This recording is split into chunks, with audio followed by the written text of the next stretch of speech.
오늘도 먼저 인사하고 하나님의 말씀을 들을까요? 인사하지 말까요? 응답이 없어. 함께 인사 나누십니다. 하나님의 은혜가 금주에도 충만하기를 축복합니다. 자, 이제 인사하십니다. 시작.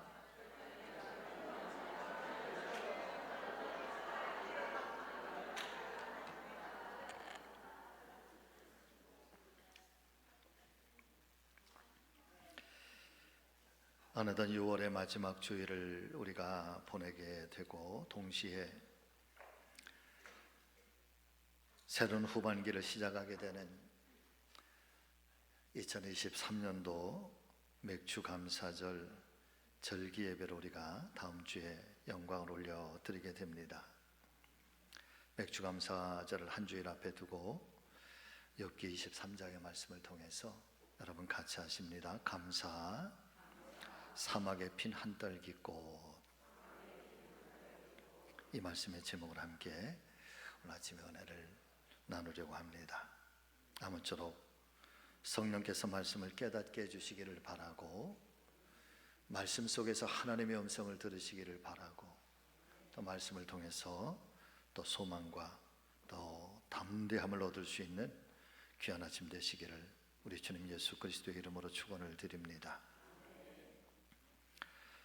사랑 우리 성지가족 여러분, 저에게는 소원이 한 가지 있는데 그것은 우리 교회 모든 성도님들이 단 한 분도 예외가 없이 항상 기뻐하고 또 쉼 없는 영적 기도 생활, 그리고 범사에 감사하면서 살아가는 그런 성도들이 되셔서 우리를 향하신 하나님께 기쁨과 영광을 올려드리는 그런 믿음의 신실한 성도들이 되기를 간절히 바라고 또 소원하고 있습니다.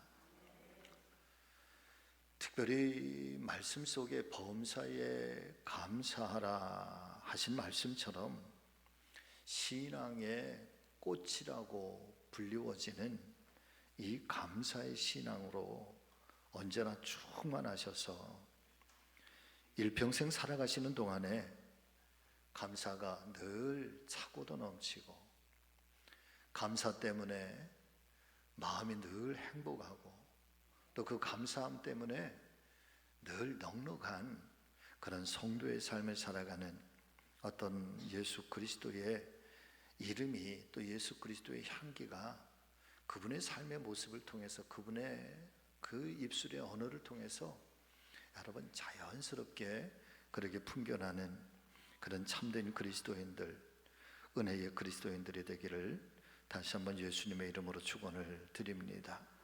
자, 그런데 중요한 것은 그렇게 마음으로 우리가 간절히 소원하지만, 그런데 현실적인 여건 하에 말씀처럼 우리가 범사에 감사하면서 살아간다라고 하는 것이 결코 녹록지가 않다는 것입니다.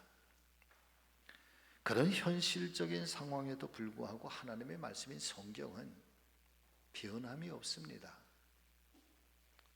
여지가 없다는 것입니다.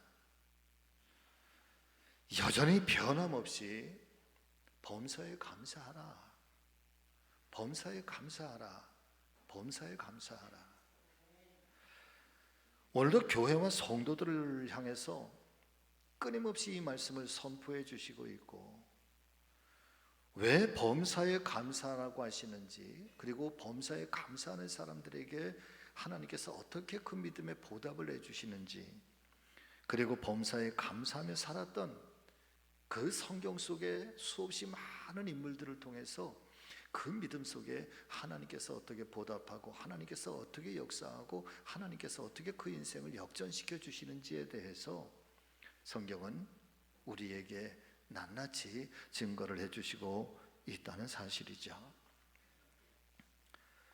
다음 주에 드려지는 맥주감사 주일을 기다리면서 사랑하는 성도 여러분, 아무쪼록 저와 여러분들의 심령 안에 범사에 감사하라 하시며 오늘도 우리에게 선포해 주신 하나님의 말씀을 마음판에 잘 새기고 또 그 하나님의 은혜와 사랑을 기억하시면서 또 아직 다가오진 않았지만 은혜 가운데 살아가야 할 후반기에 복된 삶을 위해서 아무쪼록 온 마음과 정성을 다해서 감사 절기를 준비하시고 또 드려지는 귀한 시간들 삼아주시기를 우리 주님의 거룩하신 이름으로 간곡하게 부탁을 드립니다.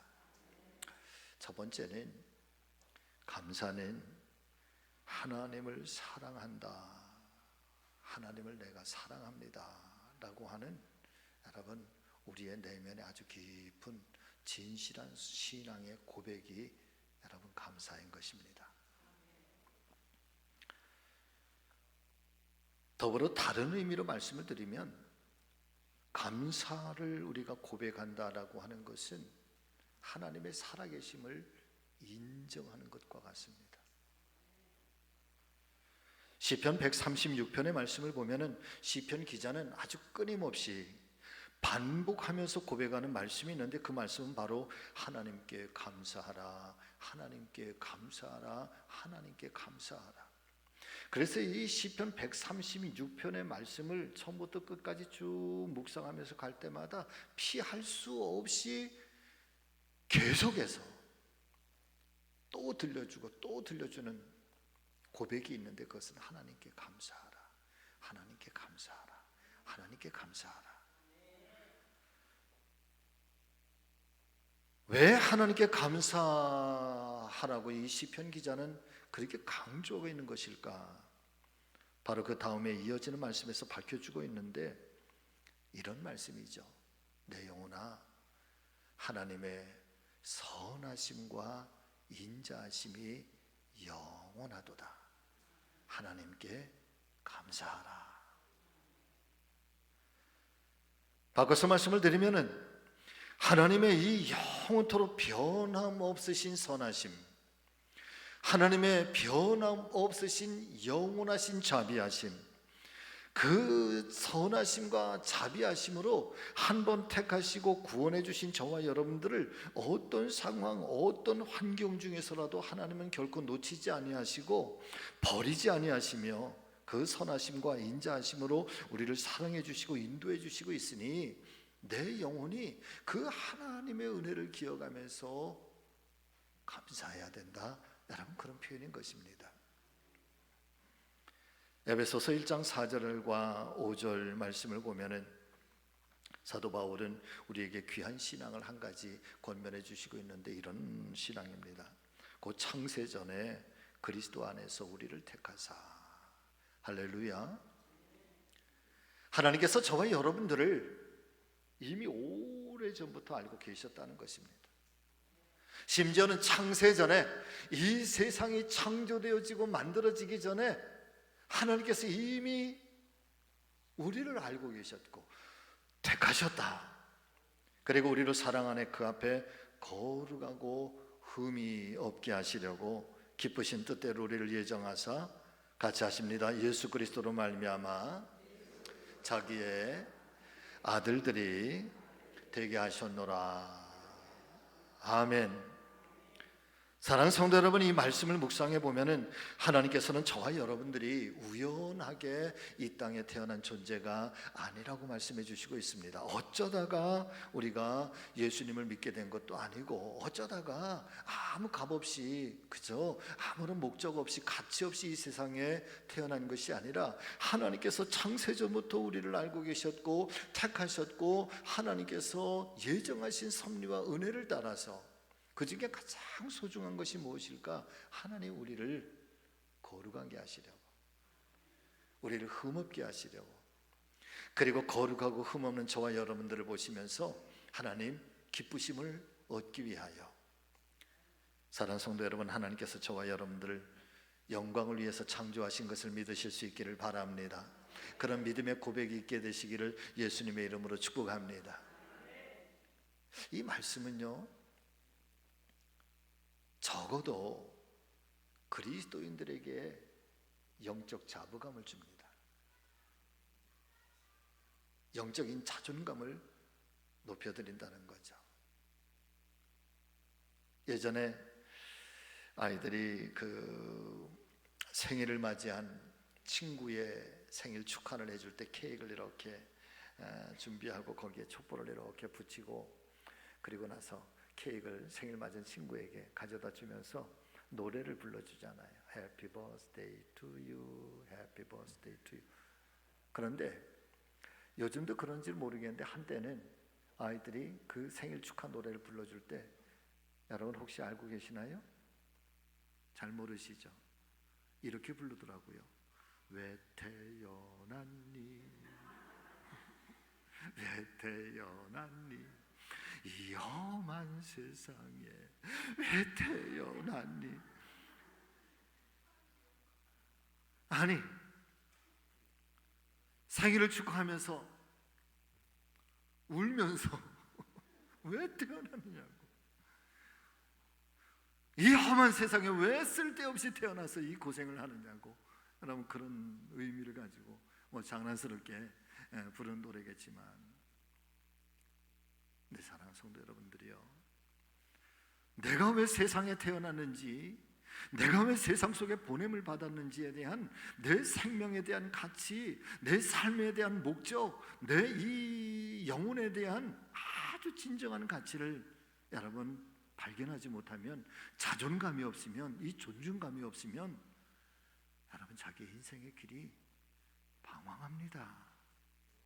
길을 잃어버립니다. 자기 자신에 대해서 소중하게 여기지 않습니다.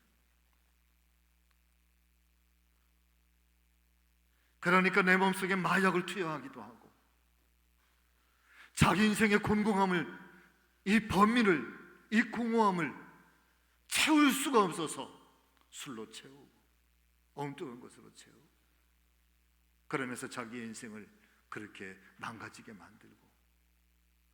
자, 그런데 오늘 하나님의 말씀이 이 성도들을 향해서 들려주시는 아주 분명한 핵심의 말씀이 있는데, 우리는 우연하게 이 땅에 태어난 존재도 아니고, 무가치하게 아무렇게나 세상에 우리가 온 것이 아니라, 어쩌다가 우리가 예수님을 믿은 것이 아니라, 하나님께서 창세전부터 우리를 알고 계셔서 저와 여러분들을 택하여 주셨다는 거죠.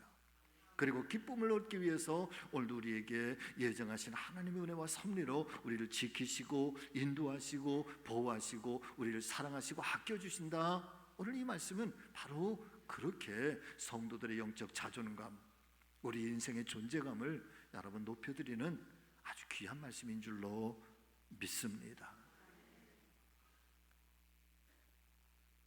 그러기 위해서 오늘도 하나님은 저와 여러분들을 향해서 깊이 관심을 가지고 계시고, 오늘도 우리를 깊은 사랑의 눈으로 여러분 지켜보시고 계신다는 사실을 믿으실 수 있기를 바랍니다.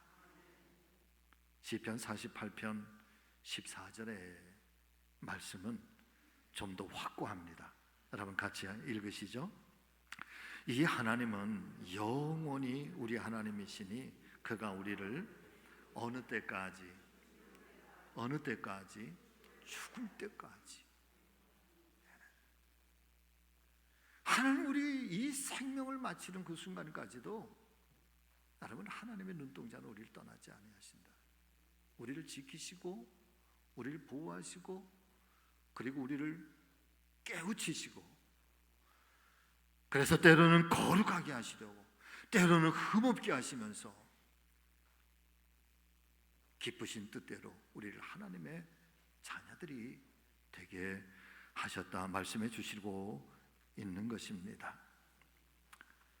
산오리 믿음의 성지 가족 여러분, 오늘 아침에 여러분들을 진심으로 축복합니다. 그것은 지금 이 순간에도 하나님께서는 변함없이 저와 여러분들을 사랑하고 계신다는 사실, 그것도 끝까지 사랑하신다는 사실, 또 내가 어떤 형편, 어떤 상황 속에 있다 할지라도 여러분 하나님의 관심과 하나님의 인도하심은 멈추지 않는다는 사실을 여러분 결코 잊지 마시기를 축복합니다.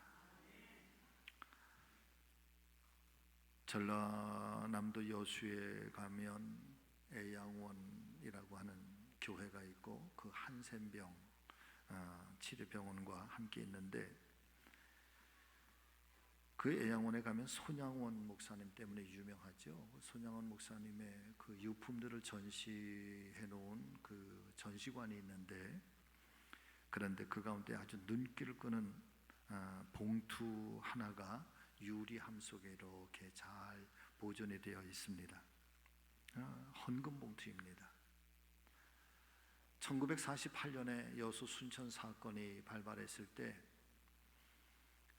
이 손양원 목사님의 두 아들 동인이와 동신이가 그때 당시에 좌익 청년이었던 안재선이라고 하는 청년에게 무참하게 학살을 당하죠.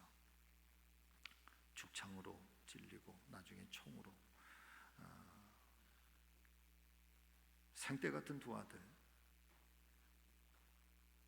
기독교인이라고 하는 이유로, 교회를 다닌다는 이유 하나만으로, 그래도 이 동신이가 그 죽어가는 그 자리에서도 안재선에게 예수를 믿으라고, 하나님 너를 사랑한다고 여러분 전도했다는 거 아닙니까? 할렐루야. 이 두 아들을 잃고 예배 중에 이 소식을 듣고, 우리 같으면은, 저 같으면은 아마 예배 중에 강달 내려가서 막 쫓아갔을지도 모르겠어요. 그런데 손 목사님은 그 얘기를, 소식을 듣고선도 예배를 다 집례하고 그렇게 장례를 치르게 되는데, 장례를 치르고 나서 돌아오는 바로 그 주일에 하나님 앞에 드려진 헌금 봉투가 지금도 그렇게 유리관 속에 잘 보존이 되어 있습니다. 그 헌금 봉투의 겉면에는 이렇게 적혀 있습니다. 두 아들의 순교를 감사하며 1만 원, 손양원. 목사님 그때 당시에 사례비가 80원이었다고 하니까 아마 1만 원이라고 하는 돈은 장례를 마친 조의금이나 또 아마 목사님이 가지고 계셨던 전 재산을 그렇게 하나님 앞에 감사헌금으로 드려지신 것이 아닐까, 다들 그렇게 생각을 합니다. 그런데 이후에 전해지고 있는 많은 사람들이, 그 장례 현장에서 목격하고 또 함께 참여했던 사람들이 그 장례식장에서 두 아들의 장례를 치르면서 마지막 부모가 이제 그 함께 오신 조문객들에게 인사하는 장면에 이런 이야기가 전해지고 있습니다. 장례식장에서 손 목사님이 하신 말씀입니다. 제가 이 시간에 무슨 답사를 하고 무슨 인사를 하겠습니까마는, 그럼에도 제가 하나님 앞에 감사하는 마음이 있어서 그 말씀을 몇 말씀 드리고자 합니다. 10가지를 말씀을 하세요. 첫 번째는, 나 같은 죄인의 혈통에서 순교의 자식들이 나오게 하셨으니 하나님 참 감사합니다. 두 번째는, 허다한 많은 성도들 중에 어찌 이런 보배들을 주님 하필 나에게 맡겨주셨는지 그 점 또한 주님 감사합니다. 세 번째는, 삼남 삼녀 중에서도 가장 아름다운 이 두 아들 장자와 차자를 바치게 된 나의 축복을 하나님 감사합니다. 한 아들의 순교도 귀하되 하거늘 하물며 두 아들의 순교일이요 하나님 감사합니다. 다섯 번째, 예수 믿다 누워서 죽는 것도 큰 복이라 하거늘 하물며 전도하다가 총살 순교당함이리요 하나님 감사합니다. 여섯 번째, 미국 유학 가려고 준비하던 내 아들 미국보다 더 좋은 천국에 갔으니 그래서 내 마음이 안심되어 하나님 감사합니다. 일곱 번째, 나의 사랑하는 두 아들을 총살한 원수를 회개시켜 내 아들 삼고자 하는 사랑의 마음을 주신 하나님 감사합니다. 여덟 번째, 내 두 아들의 순교로 말미암아 무수한 천국의 아들들이 생길 것이 믿어지니 우리 하나님 감사합니다.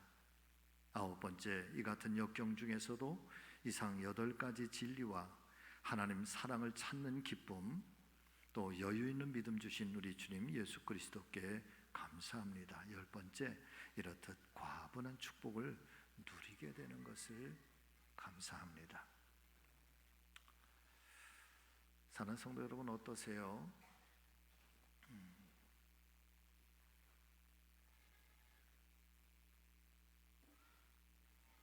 장례 예배는 눈물바다를 이루었지만은, 그러나 손 목사님은 슬퍼하기보다 영광일세 영광일세 내가 누릴 영광일세 이 찬송을 부르시면서 장례를 치르셨다라고 합니다.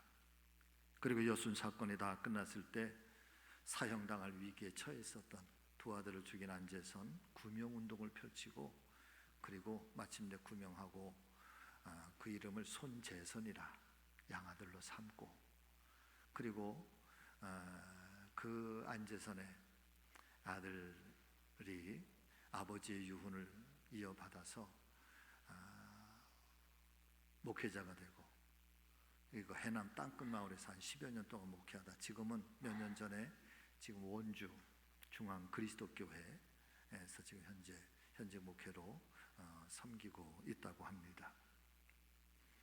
그 안재선의 아들, 지금 원주에서 목회하시는 그 목사님이 쓰신 책 죽음보다 강한 사랑, 죽음보다 강한 사랑, 그것이 지금 서점가에 있는 것 같아요. 밥 존스라고 하는 목사님이 이렇게 이야기를 합니다. 마음의 동산에 피는 꽃 중에 가장 사랑스러운 꽃은 감사의 꽃이다. 마음의 재단에서 감사가 사라질 때 그 사람은 거의 죽은 것이나 다름없다.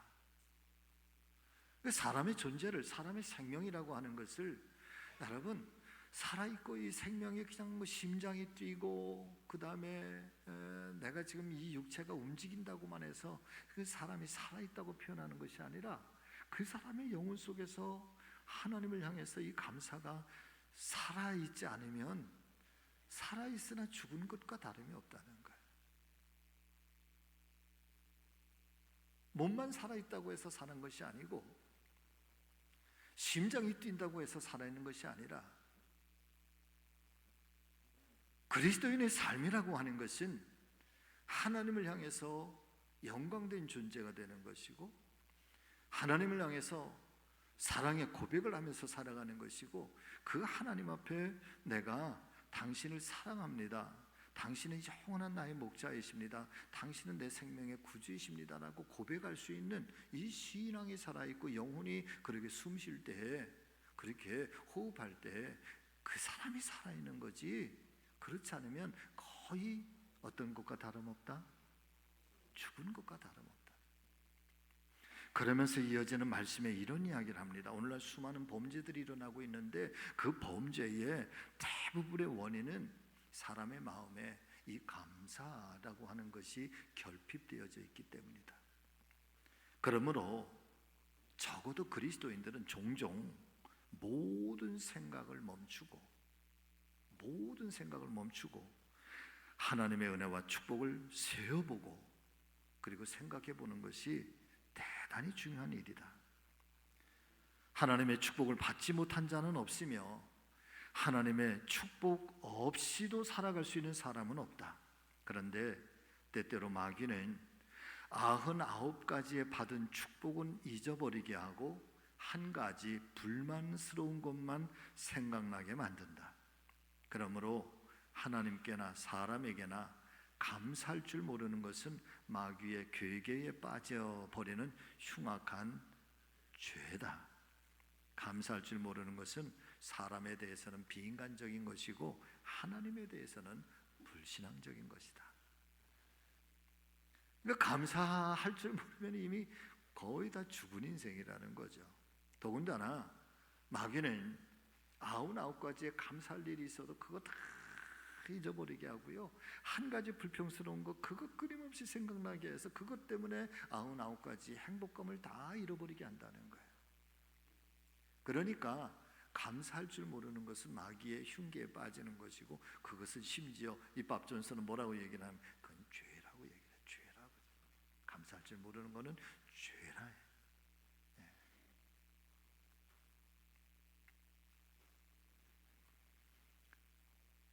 우리 성지가족 여러분, 이 한 주간은요, 생각을 멈추고 한번 지난 6개월을 잘 돌아서 새겨보실 수 있는 은혜의 한 주간이 되시기를 예수님의 이름으로 축복합니다. 혹여나 내가 죽은 영혼은 아닌지, 내가 호흡은 하지만 그러나 하나님과의 관계는 끊어지진 않았는지, 특별히 하나님 앞에 살아계심을 인정하고 내가 하나님을 사랑한다고 하는 이 고백, 감사의 고백이 내 안에서 멈춰버리진 않았는지, 받은 복을 세어보고 맥주감사절을 맞이할 수 있는 저와 여러분 모두가 되시기를 예수님의 이름으로 축복합니다. 두 번째는, 감사는 환경의 문제가 아니다. 두 번째 좀 띄워줘 보실래요? 환경의 문제가 아니다. 감사는 믿음의 문제다. 자, 성경을 보세요. 욥기 23장 10절부터 12절 말씀 같이 읽겠습니다. 그러나 내가 가는 길을 그가 아시나니 그가 나를 단련하신 후에는 내가 순금같이 되어 나오리라. 내 발이 그의 걸음을 바로 따랐으며 내가 그의 길을 지켜 치우치지 아니하였고 내가 그의 입술에 명령을 어기지 아니하고 정한 음식보다 그의 입의 말씀을 귀히 여겼도다. 사랑하는 성도 여러분, 이 본문의 말씀을 보면은 욥은 그의 생애에 가장 캄캄하고 가장 절망적인 그런 날들에 지금 이 고백을 하고 있는 것입니다. 그 유명한 시편 23편에 여러분 말씀을 우리 잘 알고 계시지 않습니까? 여호와는 나의 목자시니 내가 부족함이 없으리로다. 나를 날마다 푸른 초장과 맑은 물가로 나를 인도하시고 내가 사망의 음침한 골짜기를 지나간다고 할지라도 내가 해받을 것 두려워하지 않는 것은 주께서 나를 안위하시며 주의 지팡이가 나를 보존해 주시나이다. 내가 영원토록 아버지의 집에 거하기를 원한다 말이에요.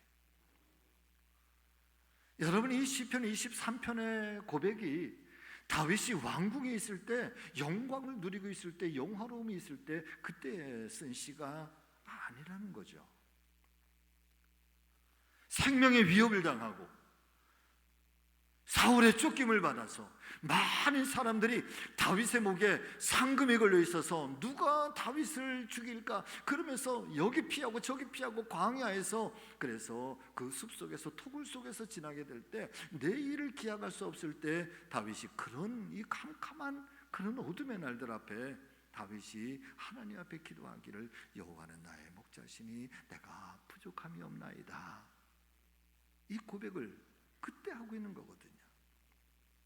오늘 말씀의 욥도 여러분 그의 생애에 많던 재산도, 그 상태 같은 자녀들도, 아내도, 친구도, 친척들도 다 떠나가 버리고 자기의 몸은 악창이 나서 기와장을 가지고 막 긁으면서 그 고통을 그렇게 견뎌내고 있을 그 어둠의 시대, 그 캄캄한 고통의 시간에 오늘 욥이 오늘 이 말씀들을 신앙으로 고백하고 하나님 앞에 기도하고 있는 것입니다. 특별히 욥이 드리고 있는 이 기도 중에 가장 눈에 띄는 기도는 바로 이 대목입니다. 여러분 같이 하십니다. 내가 가는 길을 그가 알고 계시나니. 아멘. 내 가는 길을 하나님 알고 계신다는 거예요. 내 가는 길을 정확하게 말씀을 드리면 하나님께서 지금의 내 형편과 내 사정을 너무나도 잘 알고 계신다. 지금까지 내가 어떻게 살아왔는지, 지금 내가 이 곤비, 이 곤경을 어떻게 지금 당하고 있는지, 내 환경이 어떤지, 내 몸이 어떤지, 거기만이 아니라 이후에도 내가 가야 할 길을 하나님은 알고 계신다.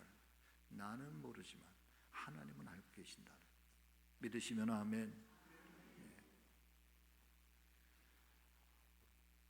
장차 지금의 고난과 역경과 시련 이후에 나의 형편과 나의 처지가 어떻게 될 것인지, 내 인생이 어디로 어떻게 나아가게 될 것인지 하나님께서는 정확하게 알고 계신다.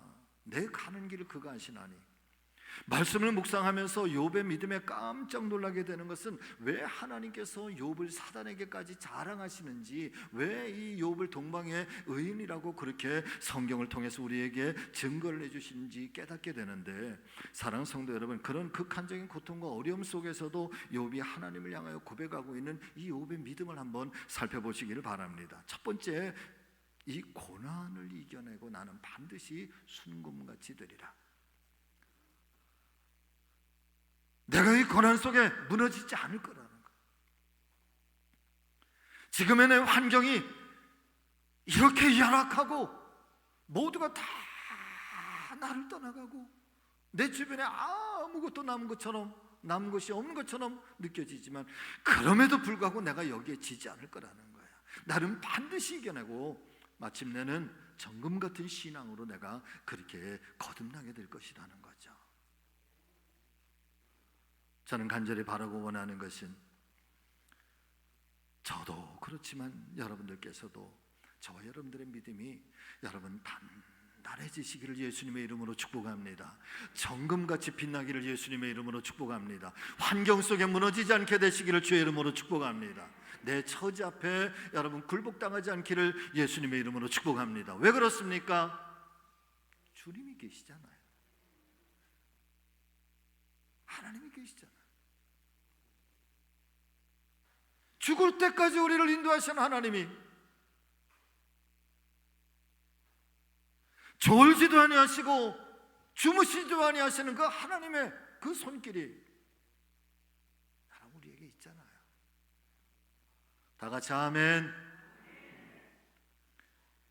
두 번째 욥의 믿음을 보니까 내 발이 하나님께서 정하신 걸음을 따랐고 하나님의 길을 내가 지켰다는 거예요.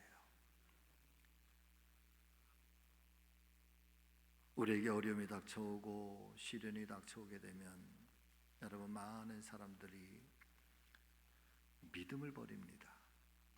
교회를 버리고 예배를 버리고 기도의 시간을 잃어버리죠. 그런데 오늘 욥은 그런 속에서도 내가 하나님 길을, 정한 길을 내가 바르게 지켜냈다는, 그 세 번째, 하나님의 명령을 어기지 않았고 하나님의 말씀을 내가 정한 음식보다 더 어떻게 여겼다? 귀하게 여겼다는, 하나님 말씀을 귀하게 여겼다. 저는 이런 욥의 고백을 통해서 말씀을 준비하면서 제 마음속에 떠오르게 되고 다짐하게 되는 단어가 하나 있는데, 여러분, 그것은 바로 절개라고 하는 단어예요.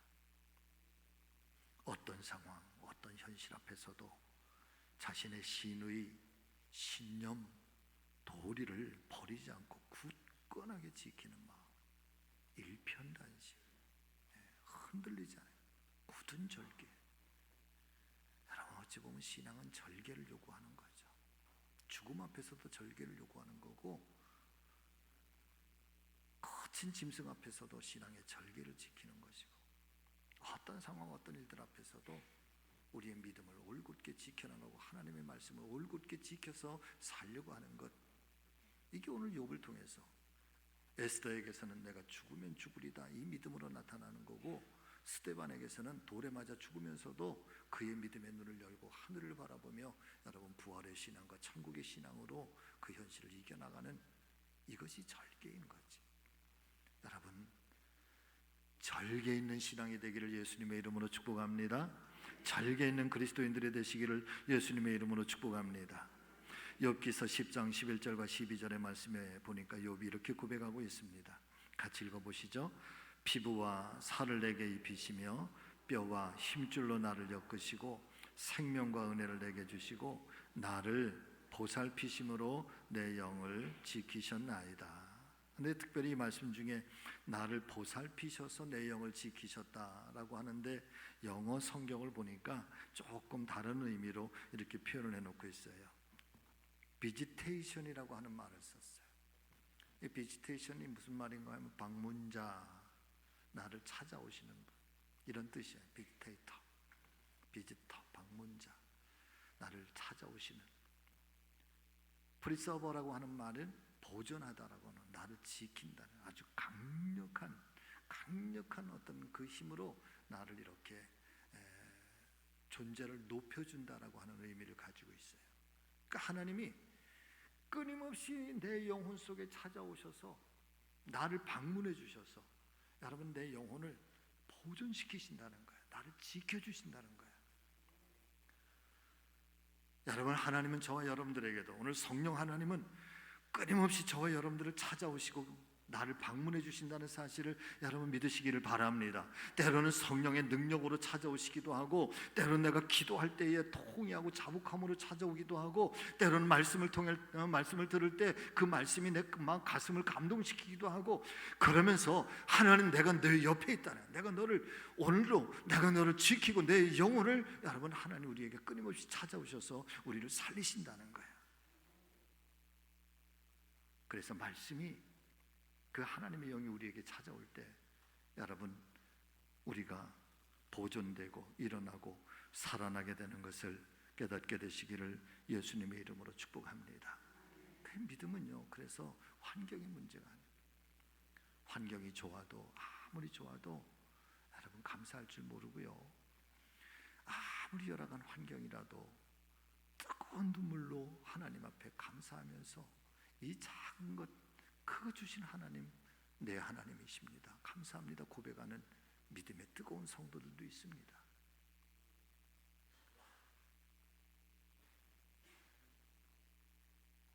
사막에 무슨 꽃이 필 수가 있을까?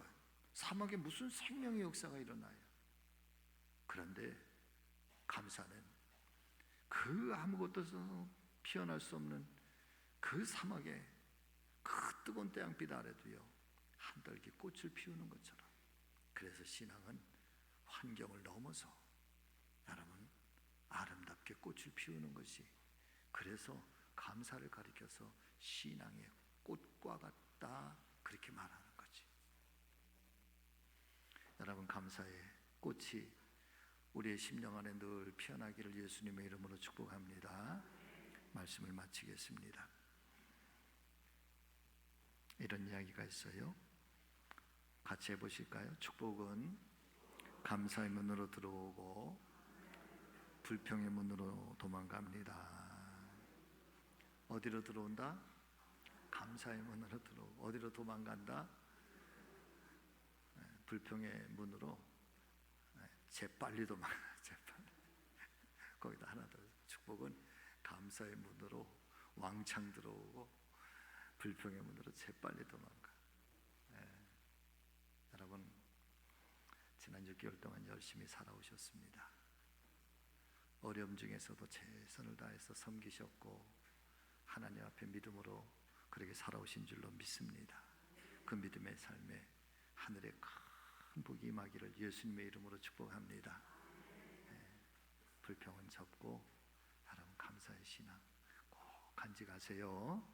기도하겠습니다. 살아계신 주님, 사막에 한떨기 피어난 꽃처럼 환경을 넘어서 믿음으로 늘 하나님 사랑하고 사랑한다는 그 고백이 우리가 감사함으로 표현되게 하여 주시옵소서.